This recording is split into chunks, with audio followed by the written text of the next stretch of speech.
April बढ़िबो petrol और diesel दर भारत में petrol बा डीजेल दर चलित आर्थिक वर्ष में बढ़िबो नाही आसंता आर्थिक वर्ष आरंभ अर्थात एप्रिल मासरे बढ़ी पारे पेट्रोल दर जदि पेट्रोल और डीजेल रो मूल्य बढ़े तेबे परिवहन खर्च बढ़िबा सह सबु सामग्रीर दर उपर यार प्रभाव पड़िबो।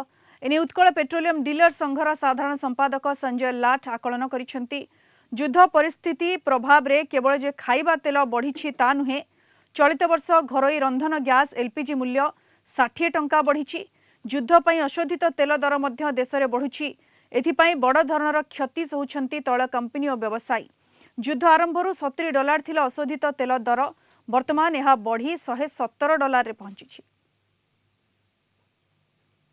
तैल कंपनी मानू हानि सहवाक पड़ो एटा सत किंतु साधारण खाउटी उपरकू दर वृद्धिर बोझ पड़ो ना पेट्रोल डीजेल जो कारण पेट्रोल डीजेल रे जदि दर वृद्धि हुए डीजेल स्पेसिफिकली दर वृद्धि हेले सबु जिनसर दर दाम वृद्धि हम। एमिति भी जदि कहवा युद्ध स्थिति जो सबु सामग्री एफेक्टेड हबार संभावना अच्छी जेमती कि खाइबा तेल ऑलरेडी दर वृद्धि आरंभ हैलानी। अन्य बहुत सामग्री अच्छी जोगुड़ा कि आमे इंपोर्ट करूँ जोगुड़ा कि आमे एक्सपोर्ट करूँ ए सबु एक्सपोर्ट और इंपोर्ट इंपैक्टेड हवा द्वारा गुड़ाए जिनसर दर वृद्धि साधारण भाव में हम। आ जदि डीजेल रो दाम वृद्धि हुए ताहले सबु सामग्रीर दाम बढ़ीजिव एवं इन्फ्लेशन ताकू नेइकरी बढ़िबो। तो केंद्र सरकारंकर उद्यम रही जे इन्फ्लेशन टाकू कंट्रोल रे रखिबा पई डीजेल रो रेट बढ़ाइबे नाही।